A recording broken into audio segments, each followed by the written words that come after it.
3 ان کے جو گناہ تھے جو اصحاب شمال کرتے تھے وہ کیا تھے؟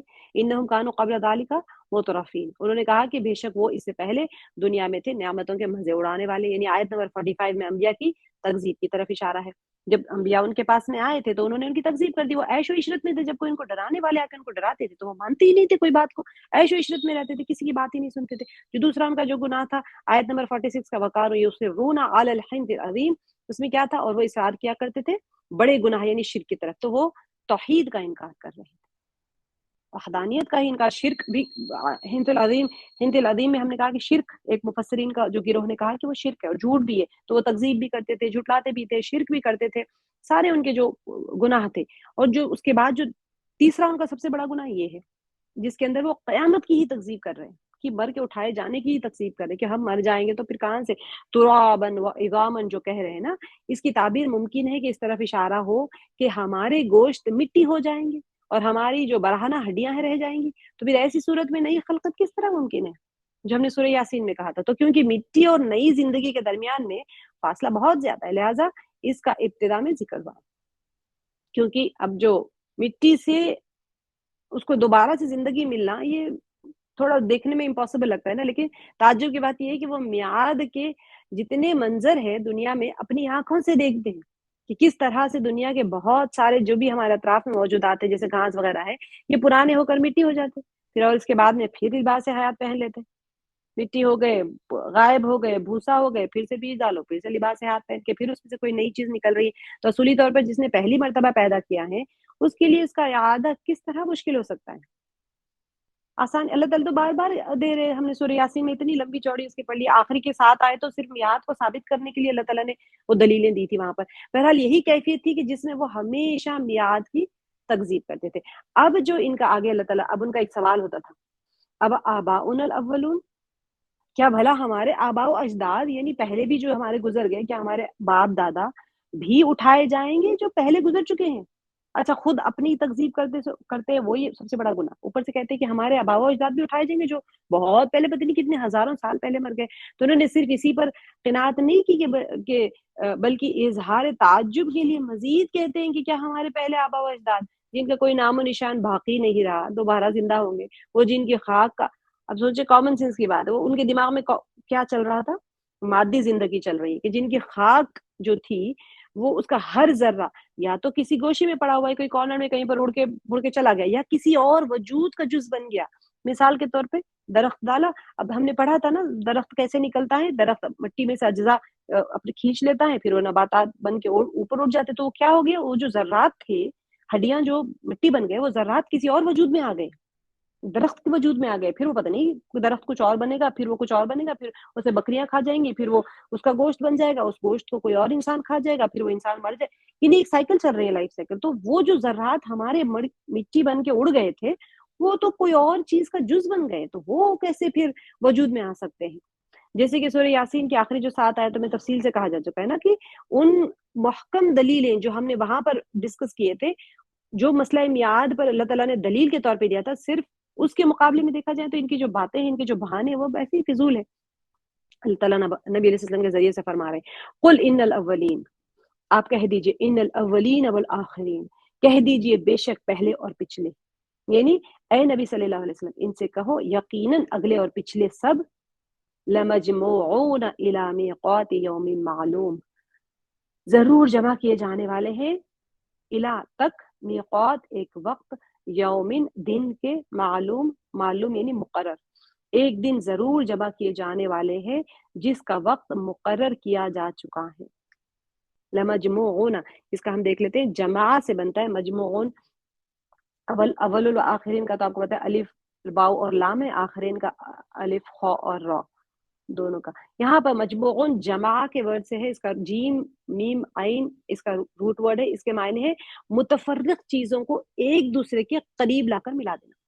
الگ الگ گروہ میں دنیا میں تو ایسے تھے نا، ہر قسم کے سب کو اب ایک جگہ کر کے جمع کر دیا گیا، سب یکجا کیے جائیں گے اور ایک دن ایک جگہ سب جمع کیے جائیں گے، لمجموعون۔ اب یہاں پر وقت میقات جو کہا گیا نا یہ ایک وقت ہے، ٹھیک ہے، واو قاف اور تا، الوقت کسی کام کے لیے مقررہ زمانہ، اب یہاں پر کیا تھا مقررہ زمانہ؟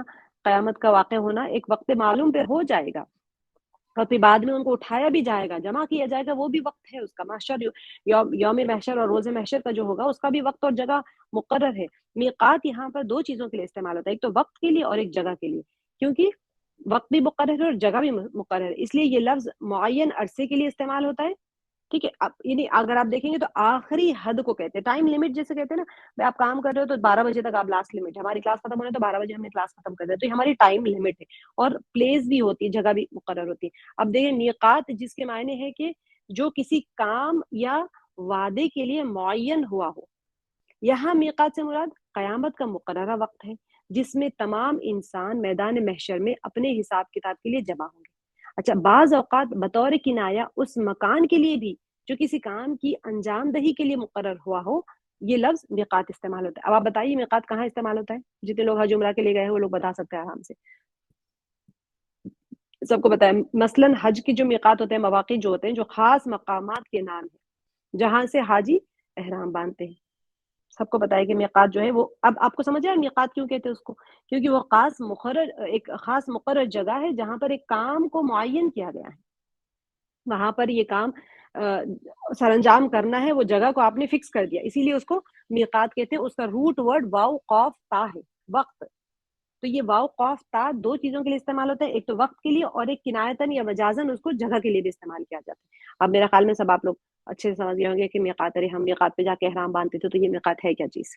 اس کے جواب میں نبی علیہ الصلوۃ والسلام کو حکم ہوتا ہے، یعنی جو ان کا سوال تھا نا آباؤنا الاولون، تو نبی علیہ السلام کو فرما دیا جا رہا ہے کہ قل، آپ کہہ دیجئے، ان الاولین والآخرین، کہ آپ کہہ دیجئے نہ صرف تم بلکہ تمہارے آبا و اجداد، بلکہ تمام اولین اور آخرین جتنے بھی سب تھے، سب کے سب معین دن کے وعدے گاہ میں یعنی قیامت کے دن جمع ہوں گے۔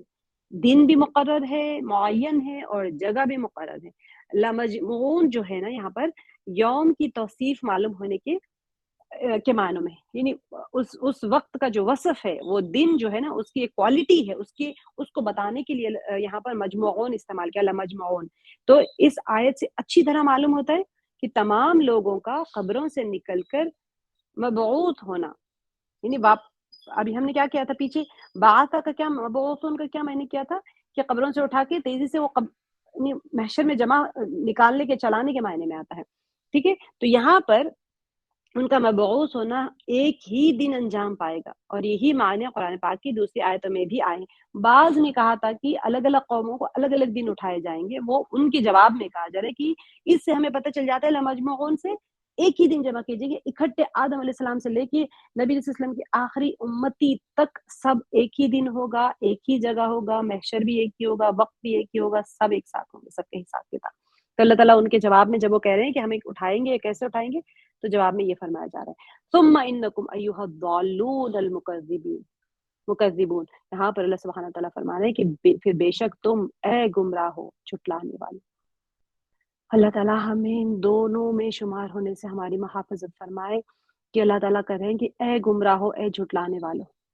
پیچھے اللہ تعالیٰ جب مومنین کا ذکر کرتے ہیں تو اتنے پیارے انداز میں ذکر کرتے ہیں، ان کی تعریف میں بیان کرتے ہیں کہ وہ سجدہ کرنے والے ہیں، سحر کے وقت میں اٹھ کے نمازیں پڑھنے والے ہیں، روزے رکھنے والے ہیں، اتنی نیکیوں کے کاموں میں وہ سبقت کرنے والے ہیں، وہ سارا کچھ کہتے ہیں۔ لیکن یہاں پر جو گمراہ شمال ہوں گے نا، اصحاب شمال، ان کے لیے فرما رہے اے گمراہو، وہ جھٹلانے والو، تو یعنی پھر اے گمراہو اور جھٹلانے والو انکم، پھر بے شک تم، یہ اننا جب آ جاتا ہے نا تو بے شک تم، اس میں کوئی شک کی گنجائش اللہ تعالیٰ ختم کر دے کہ تم اصل گمراہ ہو اور گمراہ اور جھٹلانے والے ہیں۔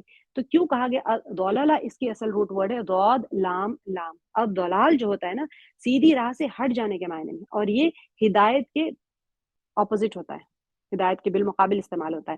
تو ان گمراہ مجرموں پر نازل ہونے والے عذاب کا ایک حصہ، یہ آیتیں اسی طرح اصحاب شمال پر جاری ہونے والے عذاب کی مباحث کو جاری رکھے ہوئے۔ اب یہاں سے اچھا نہیں، یہ نہیں ہوا کہ وہاں عذاب ختم ہو گیا، ان کا گرم پانی ہے اور گرم ہوا اور صاحبان ہے، اندھیرے سیاہ بادلوں کا، وہ دھوئیں کا، بلکہ آگے اب اور ان کی غذاؤں کے بارے میں اللہ تعالیٰ فرما رہے ہیں کہ یہ آیتیں اس طرح اصحاب شمال پر ان کے جو عذاب ہوں گے اس کے بارے میں اب یہاں سے بحث کریں گے۔ اللہ سبحانہ تعالیٰ اصحاب شمال کو اس انداز میں مخاطب کرتے ہوئے فرماتے ہیں کہ پھر تم اے گمراہ اور تکذیب کرنے والوں۔ پچھلی آیتوں میں کیا ہوا تھا؟ اصحاب شمال کی دوزخ میں بسر ہونے والی جو زندگی تھی اس کے بارے میں گفتگو ہوئی تھی، یہاں پر اب ان کی غذا کے بارے میں آ رہا ہے۔ کہ سوچے جو ان لوگوں کو جب کسی کو خطاب کیا جاتا ہے، جنتیوں کے لیے کیا خطاب ہے کہ ان کے لیے اللہ تعالیٰ بھی سلام بھیجیں گے، فرشتے بھی سلام بھیجیں گے، وہ ایک دوسرے کے اوپر سلام بھیجیں گے، لیکن یہاں پر ان کا خطاب ہی ایسا ہو رہا ہے گمراہوں اور جھٹلانے والوں، کیونکہ جب دنیا میں تھے وہ لوگ تو اللہ کی ذات کو جھٹلاتے تھے۔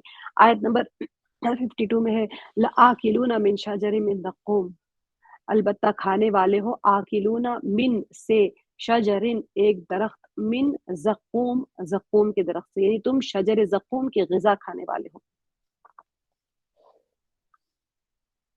اب یہاں سے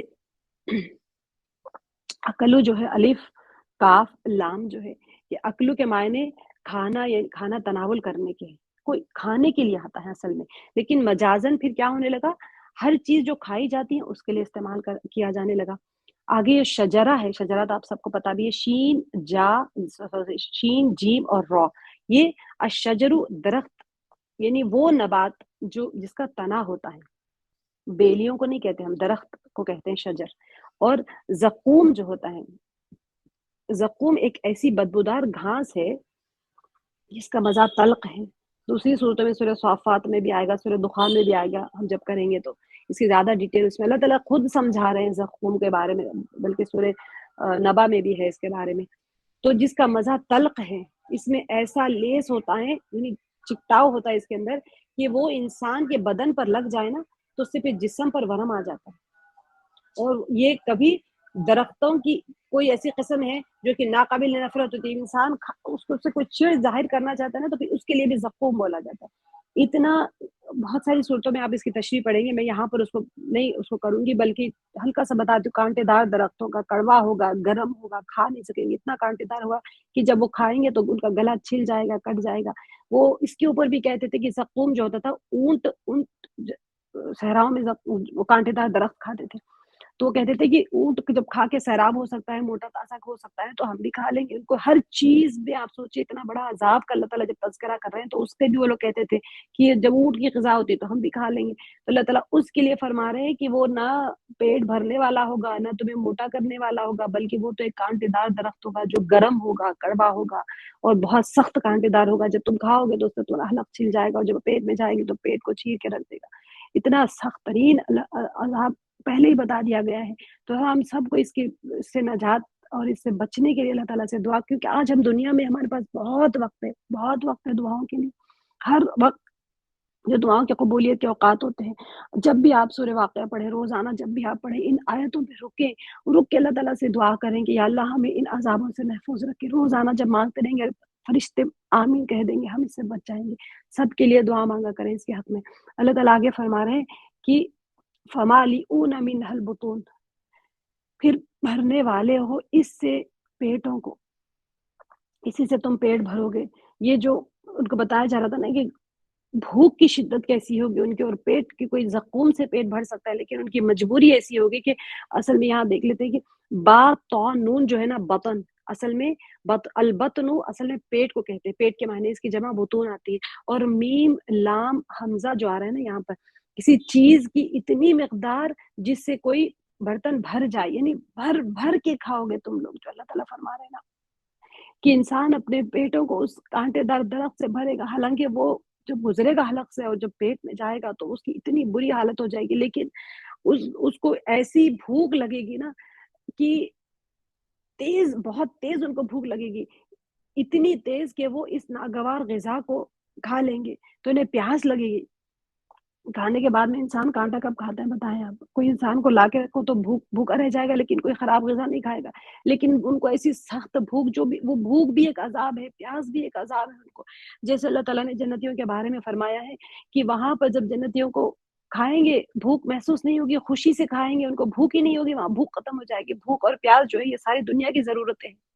جب بھی آپ کو بھوک محسوس ہو تو دعا کریں کہ اللہ جہنم میں عذاب ہی بھوک کا ہوگا، کو بھوک محسوس ہوگی، جہنم میں پیاس کا عذاب ہوگا، سخت سزا ہے وہ پیاس کی، کہ ان کو اتنی پیاس لگے گی کہ آگے کیا آپ دیکھیں گی کہ وہ گرم پانی، کھولتا ہوا پانی بھی پی لیں گے۔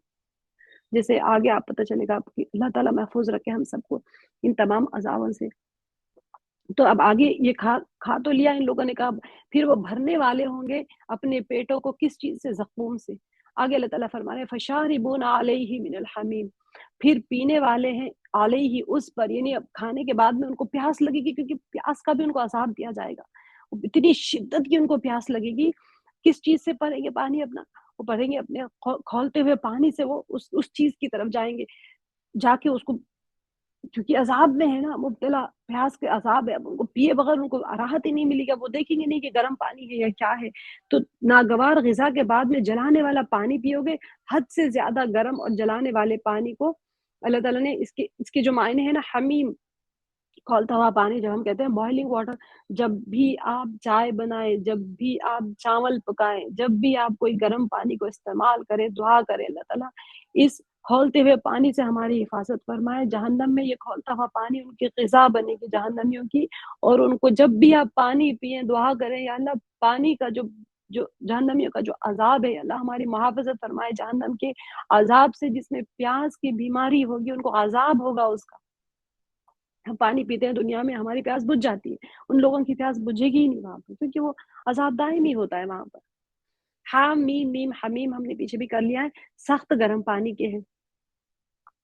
حمیم جلانے والا بھی ہے اور سختی کے اندر بھی، اس کے اندر شریبہ شین را با پینے کے لیے استعمال ہوتا ہے کوئی چیز کو۔ اچھا آگے جو ہے یہاں پر اللہ تعالیٰ ان کی پینے کی کیفیت بھی بیان پر، فشاربون شرب الحیم، یہ تھا حیم، یہ سوری حمیم تھا، یہ کھولتا ہوا پانی، ٹھیک ہے، اس کو ہا پڑھنا ہے، گلے کا جو اول جگہ ہوتا ہے، یہ ہیم ہے، یہ جو اقصی حلق ہوتا ہے، بالکل سینے کے پاس سے اس کی آواز نکلتی ہے ہا، بالکل اندر سے، یہ ہا حروف کے حلق کے شروع کے حصے سے، ہا عین اور ہا یہاں سے ادا کیا جاتا ہے، ہیم کہتے ہیں پیاسے اونٹ کی طرح۔ اللہ تعالیٰ ہم سب کی محافظت فرمائے۔ یہ جو ان کا جو حریصانہ انداز ہے نا، اس میں پئیں گے، کیوں اللہ تعالیٰ فرما رہے ہیں کہ پھر پینے والے ہو پینا پیاسے اونٹ کی طرح۔ یہ پیاسا اونٹ کیوں کہا گیا ہے؟